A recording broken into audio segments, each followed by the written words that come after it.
काफी important topic के बारे में हम लोग गाइस चर्चा करेंगे। यहां पर सिर्फ दो ही टॉपिक हैं, अहीर रेजिमेंट और रिजांग ला। तो लोकेशन, रिजांग ला की लोकेशन आपको पता होनी चाहिए, और दूसरा अहीर रेजिमेंट। अहीर रेजिमेंट क्या है, कहां से एसोसिएटेड है, ये क्या इनका कंट्रीब्यूशन हमारी डिफेंस फोर्सेस में है, ये सब चीजें हम लोग जो है वो डिटेल में समझेंगे, जानेंगे। तो अहीर कम्युनिटी है, अहीर समुदाय, इनके सदस्यों द्वारा भारतीय सेना में अहीर रेजिमेंट का गठन किए जाने की मांग की जा रही है। Point number 1 to be noted कि एक अहीर कम्युनिटी है, ये डिमांड कर रही है कि इंडियन आर्मी में एक अहीर रेजिमेंट जो है वो शुरू किया जाए। राइट, एक अलग से यूनिट जो है वो अहीरों को प्रोवाइड की जाए, एक अलग उनका गुट जो है वो बनाया जाए, तैयार किया जाए। तो अहीरवाल क्षेत्र एक हम लोग को देखने को मिलता है, क्वेश्चन बनेगा अहीरवाल क्षेत्र जो है वो कहां का है। तो ये सदर्न हरियाणा का क्षेत्र है, जिसके अंदर काफी सारी डिस्ट्रिक्ट्स आती हैं, जैसे कि हरियाणा के रेवाड़ी, महेंद्रगढ़ और गुड़गांव जिले इसमें शामिल हैं। और यह क्षेत्र 1857 का विद्रोह जो था, रिवोल्ट ऑफ 1857 जो हमें देखने को मिलता था, उस दौरान अहीर नायक राव तुलाराम से जुड़ा हुआ है। मतलब 1857 के रिवोल्ट में जो इस क्षेत्र के जो लीडर थे वो कौन थे। अब देखिए, रिवोल्ट ऑफ 1857 से रिलेटेड भी आपसे क्वेश्चन है वो हरियाणा से रिलेटेड पूछा जा सकता है कि हरियाणा क्षेत्र की तरफ से बताइए कि इन फॉलोइंग लीडर में से कौन लीडर थे रिवोल्ट ऑफ 1857 में। तो ये नाम थोड़ा सा आप ध्यान में रखिएगा, राव तुलाराम। राइट, तो ये चीज आपको थोड़ी सी पता होनी चाहिए। तो ये फैक्ट हमने जाना। हमने एक चीज समझ ली कि अहीरवाल क्षेत्र जो है वो कहां का क्षेत्र है, सदर्न हरियाणा का। दूसरी चीज हमने समझी जो न्यूज में आ रही है कि इस क्षेत्र में रहने वाले जो निवासी हैं, जो अहीर समुदाय, अहीर कम्युनिटी हैं, ये डिमांड कर रही है कि डिफेंस फोर्स इनके लिए अलग से एक रेजिमेंट जो है वो शुरू करे। अब इसके अलावा इनकी इंपॉर्टेंस की बात करें तो एक तो रिवोल्ट ऑफ 1857 में इनका पार्टिसिपेशन हम लोग को देखने को मिला था, अहीरों का पार्टिसिपेशन देखने को मिला था, ये पॉइंट आपको क्लियर होना चाहिए।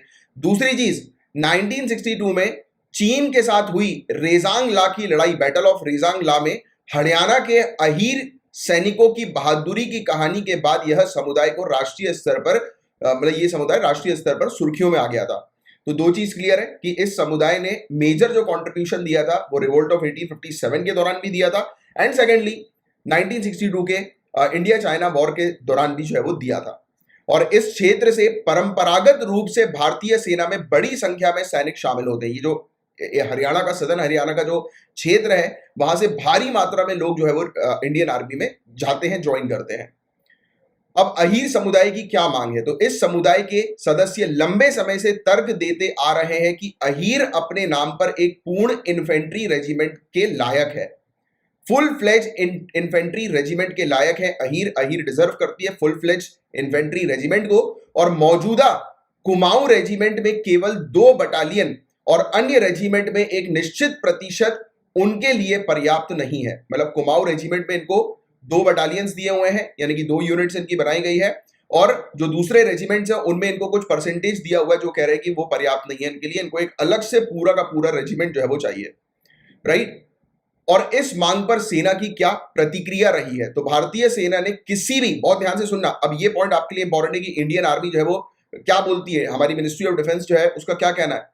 तो भारतीय सेना ने किसी भी नए वर्ग या जाति आधारित रेजिमेंट की मांग को खारिज कर दिया है।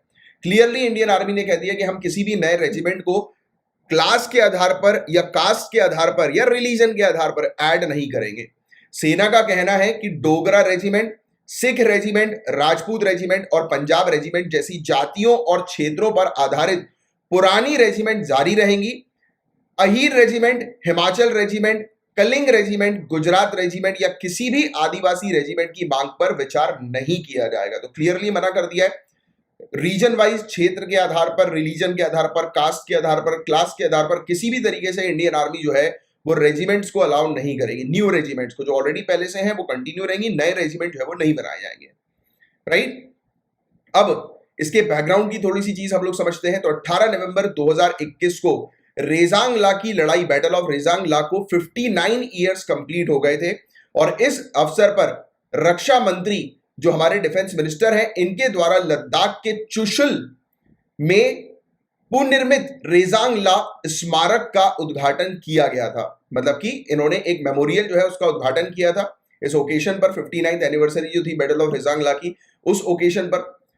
और इसके बाद अहीर रेजिमेंट की मांग तेज हो गई थी, क्योंकि बैटल ऑफ रेजांग ला में अहीर जो समुदाय हम लोग को देखने को मिलता है उसका ह्यूज कंट्रीब्यूशन था। तो यहां पर क्लियरली जो ये दो न्यूज सामने आई है, इससे आपको क्लियरली पता होना चाहिए। आपसे चूज द करेक्ट पेयर या मैच द फॉलोइंग वाले जो क्वेश्चन होते हैं ना, उसमें ये भी पूछ सकते हैं कि बताइए बैटल ऑफ रेजांगला में कौन सी, अभी रिसेंटली न्यूज में था कि बैटल ऑफ रेजांगला में कौन सी कम्युनिटी जो है वो ये है, इनका कंट्रीब्यूशन है। तो आपको ये पता होना चाहिए, बहुत अच्छे से आपको इनके बारे में पता होना चाहिए, अहीर के बारे में, अहीर कम्युनिटी, अहीर समुदाय के बारे में पता होना चाहिए।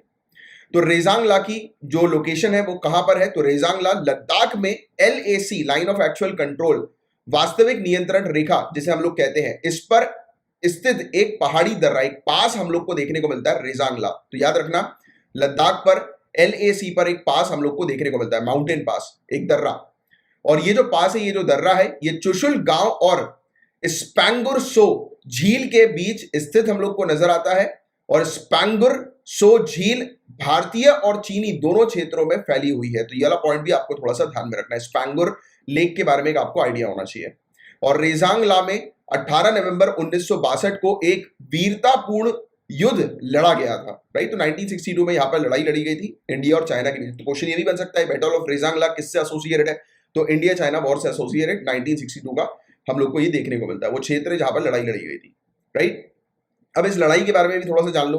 तो 1962 के भारत चीन युद्ध में 13 कुमाऊं रेजिमेंट के सैनिकों ने रेजांगला में हुई लड़ाई में चीनी की पीपल्स लिबरेशन आर्मी को कई मुठभेड़ों में हराया था। काफी सारे मतलब तरीकों से, या काफी सारी वेव्स में बार बार जो लड़ाई हो रही थी उसमें लगातार हम लोग जो है वो चाइना को हरा रहे थे। और संख्या में काफी कम होने के बावजूद भी रेजिमेंट के सैनिकों ने अत्यधिक कम तापमान और सीमित गोला बारूद, मतलब इनके पास ना एम्यूनिशन थे, लिमिटेड एम्यूनिशन थे, वेपन्स बहुत कम थे, और इतने फ्रीजिंग टेम्परेचर में, बहुत ही फ्रीजिंग टेम्परेचर था, उसमें इन्होंने लड़ाई लड़ी।